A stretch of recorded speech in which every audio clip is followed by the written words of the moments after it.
अखिलेश यादव की पार्टी को मजबूत करने के लिए ये इस तरीके के बयान अखिलेश यादव ने रामजीलाल सुमन के द्वारा कहलवाए संसद के अंदर, और उन्हें उनकी सुरक्षा में खड़ा होना चाहिए राइफलों के साथ और तलवारों के साथ। और अखिलेश यादव कह रहे हैं दलित सांसद है इसलिए हो रहा है इनके साथ ऐसा ही। अरे अखिलेश यादव, तुम भी तो दलित ही मानते हो, उन्हें तुमने कौन सा सवर्ण माना है? तुम भी तो दलित ही बोल रहे हो। अखिलेश यादव जब दलित शब्द का इस्तेमाल कर रहे हैं अपने सांसद के लिए, तो वो भी तो यही एहसास दिला रहे हैं कि ये सांसद दलित है मेरा। वो चाहते हैं कि किसी तरीके से सवर्ण और दलित हो जाए, और उसका लाभ, राजनीतिक लाभ जो निकल कर आए, वो अखिलेश यादव को मिल जाए 2027 में। तो क्या बलि का बकरा बनाया जा रहा है? बलि का बकरा, बिल्कुल सही शब्द किया आपने। बलि का बकरा ही रामजी सुमन नहीं, ऐसे और भी कितने ही नेता हैं जो बलि का बकरा बनने के लिए उतारू हैं, इस्तेमाल हो रहे हैं। इस्तेमाल, बिल्कुल बिल्कुल यही सच्चाई है। ये तो सुप्रीम कोर्ट ने भी माना है कि उत्तर प्रदेश में लॉ एंड ऑर्डर समाप्त हो चुका है और जंगल राज स्थापित हो चुका है।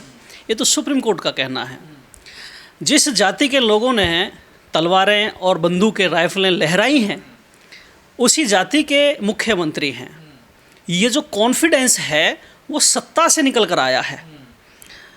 और इस जो रामजीलाल सुमन हैं, उन्होंने जो टिप्पणी की, उन्हें अगर कोई टिप्पणी गलत की है तो उन पर कानूनी कार्रवाई होनी चाहिए थी, मुकदमे दर्ज होने चाहिए थे, उन्हें जेल में भिजवाना चाहिए था। भाई करणी सेना या जो भी सेना है, उन्हें अपनी लड़ाई लड़नी थी कानून के तरीके से। लेकिन अगर इस तरीके से लोकतंत्र में आप भय बनाओगे, समाज में खुली तलवारें, नंगी तलवारें लहराओगे, राइफलें दिखाओगे, तो इसका मतलब तो ये जातिवाद है, और जातिवाद का ही वो तांडव हमने देखा। मतलब गुंडागर्दी सर, यहाँ गुंडागर्दी कहते हैं इसे। तो भाई अगर आपको बुरा लगा था या उन्होंने गलत कहा था तो आपको कानून के पास जाना था, मुकदमा दर्ज कराना था, उन्हें जेल भिजवाना था। एक तो मारने की धमकी दे रहे हैं, इनाम रख रहे हैं, देखिए। हाँ, उन्होंने इनाम भी रखा। उन्होंने अखिलेश यादव को भी जान से मारने की धमकी दी, जैसा कि एक क्लिप में देखा, गोली मारने की बात। हाँ, देखा जा रहा है। दूसरी बात, सुप्रीम कोर्ट को इस मामले पर स्वयं संज्ञान लेना चाहिए।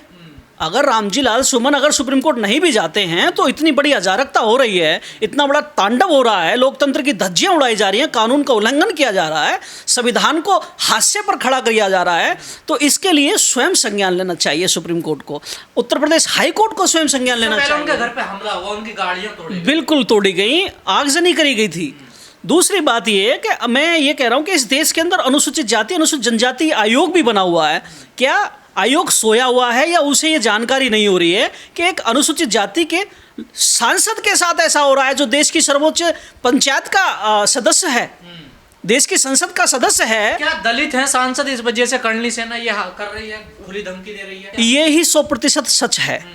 अगर इनकी जगह ये बात अखिलेश यादव ने कही होती तो शायद ये बवाल नहीं होता। अगर उनकी जगह ये बात किसी अन्य ओबीसी के लीडर ने कही होती तो शायद ये बवाल नहीं होता। मनोज झा कहते तब भी कोई बवाल नहीं होता, तेजस्वी यादव कहते तब भी कोई बवाल नहीं होता। लेकिन एक दलित ने, और वो भी एक जाटव चमार ने ऐसा बोला, ये ज़्यादा चुप गया। तो क्या रामजीलाल सुमन ने गलत बोला आपकी नज़र में? उन्होंने कहा कि राणा सांगा ने बुलाया था बाबर को। मैं उनकी बात को बिल्कुल समर्थन नहीं करूँगा, ना मैं उनका विरोध करूँगा। मेरे कहने का मतलब है, उन्होंने जो भी बोला, जो भी इतिहास के कसौटी पर सच है, अगर उन्होंने जो इतिहास में है, जो कसौटी पर खरा उतरता है, अगर रामजीलाल सुमन गलत हैं, उन्होंने गलत टिप्पणी की है, तो उन पर मुकदमा दर्ज किया जाए, उन्हें जेल भेजा जाए। लॉ एंड ऑर्डर है ना, कानून है ना, संविधान काम कर रहा है, तो उन्हें जेल भेजा जाए। इसका मतलब ये नहीं है कि आप किसी के घर पे जाएंगे, हमला करेंगे, गोलियां चलाएंगे, आगजनी करेंगे, नंगी तलवारें लहराएंगे। ये गलत है। तो क्या दलितों को कमजोर समझा जाता है अभी भी देश में? ये तो आप देख ही रहे, जगह जगह हो क्या रहा है। अगर कोई दलित सांसद, ये तो सांसद के साथ हो रहा है ना, कोई अगर आम आदमी ऐसा कर दे, या आम आदमी अपनी बात भी सही से कर दे, आम आदमी आंख मिला के भी देख ले, तो उसकी आंखों को फोड़ा जा रहा है। मौका ढूंढ रहे हैं, देखिए मौका तो 5 साल की सांसद ही है। जब वो सांसद रहकर सुरक्षित नहीं है, और जब सांसदी चली जाएगी तो उसके बाद क्या हालात होंगे आप स्वयं अंदाजा लगा सकते हैं। हो सकता है कि जब वो मर्डर करने की धमकियां दे रहे हैं, गोली मारने की धमकियां दे रहे हैं, तो हो सकता है वो मार भी दें। जिसने कह दिया उसने कर भी दिया। तो ऐसे लोगों को परमिशन किसने दे दी है? पुलिस के सामने तलवारें लहरा रहे हैं। ये जातिवाद का आतंक था। आप देखिए, सरकार की सह पे हो रहा सब ये। आपको क्या लग रहा है?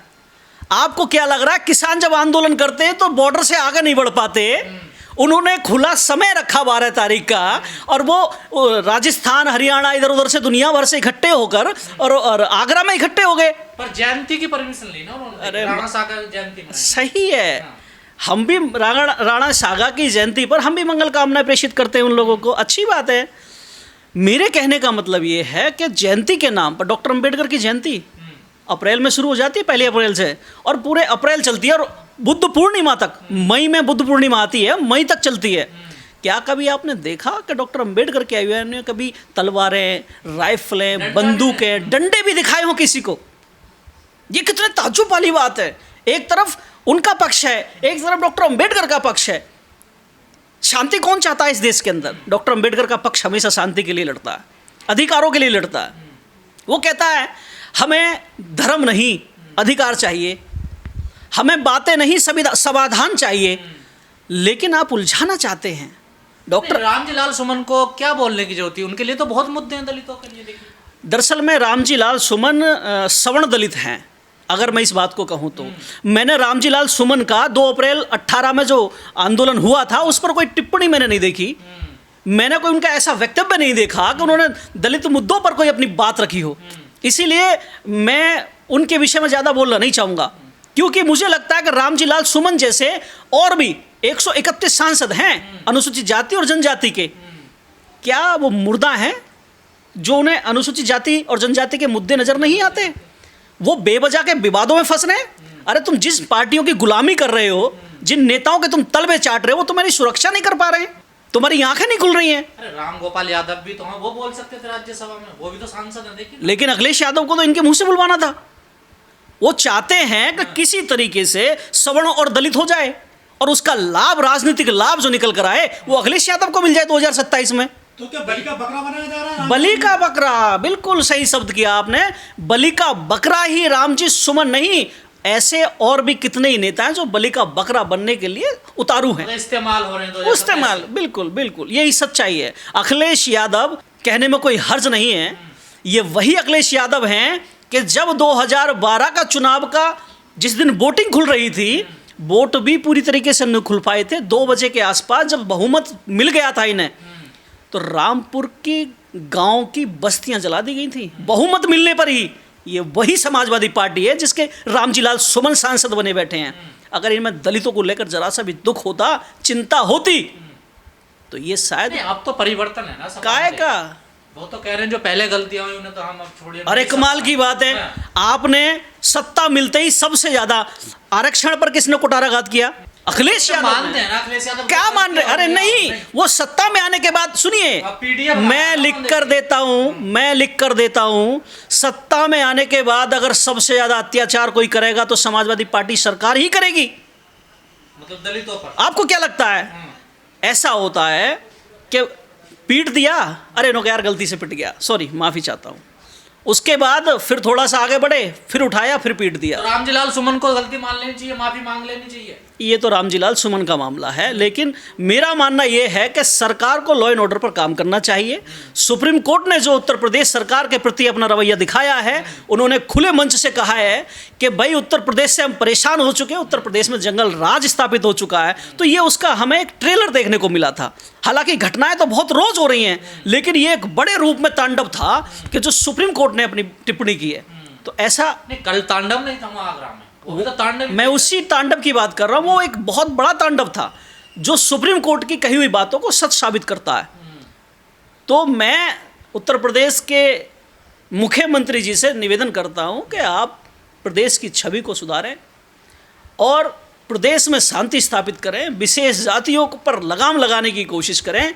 अगर कोई व्यक्ति टिप्पणी कर रहा है तो उन्हें बताएं कि उसके लिए कानून है, थाने हैं, चौकियां हैं, कोर्ट खुले हुए हैं, वो जाएं, मुकदमा करें और अपना कानूनी कार्रवाई। जो ताकतवर होगा वो वही जिएगा क्या? वही तलवारें लेके जाएगा क्या? गरीब आदमी 12 दलित अब रह नहीं सकता क्या देश में? देखिए दलित की स्थिति तो वो हो गई है कि वो दलित का मतलब दला जा रहा है, उसे मारा जा रहा है, पीटा जा रहा है, उसके अपने धार्मिक स्थलों को छीना जा रहा है।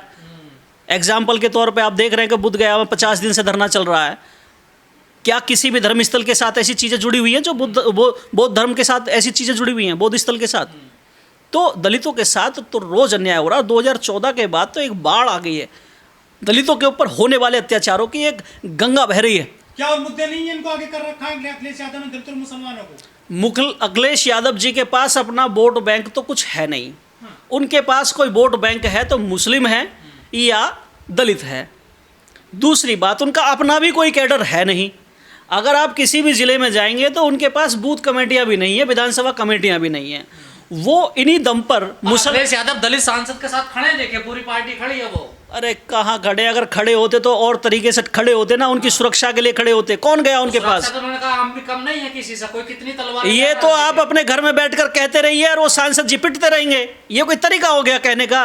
मैं भी तो अपनी बात रख रहा हूँ। क्या मैं जाके सुमन जी के घर पे जाकर उनकी सुरक्षा कर रहा हूँ? तो नहीं कर रहा ना। गेट पे खड़ा हो जाना, गेट पे खड़ा होना चाहिए राइफल लेकर, और पूरे परिवार को खड़ा होना चाहिए। अखिलेश यादव की पार्टी को मजबूत करने के लिए ये इस तरीके के बयान अखिलेश यादव ने रामजीलाल सुमन के द्वारा कहलवाए संसद के अंदर, और उन्हें उनकी सुरक्षा में खड़ा होना चाहिए राइफलों के साथ और तलवारों के साथ। और अखिलेश यादव कह रहे हैं दलित सांसद है इसलिए हो रहा है इनके साथ ऐसा ही। अरे अखिलेश यादव, तुम भी तो दलित ही मानते हो उन्हें, तुमने कौन सा सवर्ण माना है? तुम भी तो दलित ही बोल रहे हो। अखिलेश यादव जब दलित शब्द का इस्तेमाल कर रहे हैं अपने सांसद के लिए, तो वो भी तो यही एहसास दिला रहे हैं कि ये सांसद दलित है मेरा। उनकी पूरी पार्टी यही बोल रही है। तो मैं वही कह रहा हूं मान्यवर कि अखिलेश यादव के पास अपना कोई कैडर बेस नहीं है। वो 2016 मुजफ्फरनगर कांड का भूल गए क्या? कवाल गांव का अखिलेश की सरकार थी ना, जो मुसलमान 2013 में जो मुसलमानों के साथ जो कांड हुआ, जो जाटों को और मुसलमानों को दंगा हुआ। उससे दलित नेताओं को बचना चाहिए, किनारा करना चाहिए। दलित नेताओं को भी बचना चाहिए, मुस्लिमों को भी बचना चाहिए, मेरा मानना यह है। क्योंकि जिनकी खुद की वोट बैंक नहीं है, वो इस तरीके से अनगरल बातें करवा कर अपने लोगों से, अपने नेताओं से अपना वोट बैंक तैयार करते हैं। क्योंकि जब माहौल बन जाता है, राजनीति संभावनाओं का खेल है, और जब संभावनाएं बनाने के लिए ऐसे प्रोपोगंडा किए जाते हैं तो पब्लिक का जो दिमाग है वो डाइवर्ट हो जाता है। हालांकि रामजीलाल सुमन एक सांसद हैं, वो दलितों के नेता नहीं है। पहली बात, रामजीलाल सुमन समाजवादी में हो सकते हैं दलितों के नेता, लेकिन अगर हम उन्हें स्वतंत्र रूप से दलितों के नेता कहें तो ये संभव नहीं है। वो मात्र एक पार्टी के सांसद हैं, समाजवादी पार्टी का दलित नेता है। हाँ बिल्कुल। क्या आजम खां बन सकते हैं? ये भी बने पड़े हैं। अगर ये जेल में होते तो शायद अब तक मर्डर हो गया होता इनका। आपको क्या लगता है?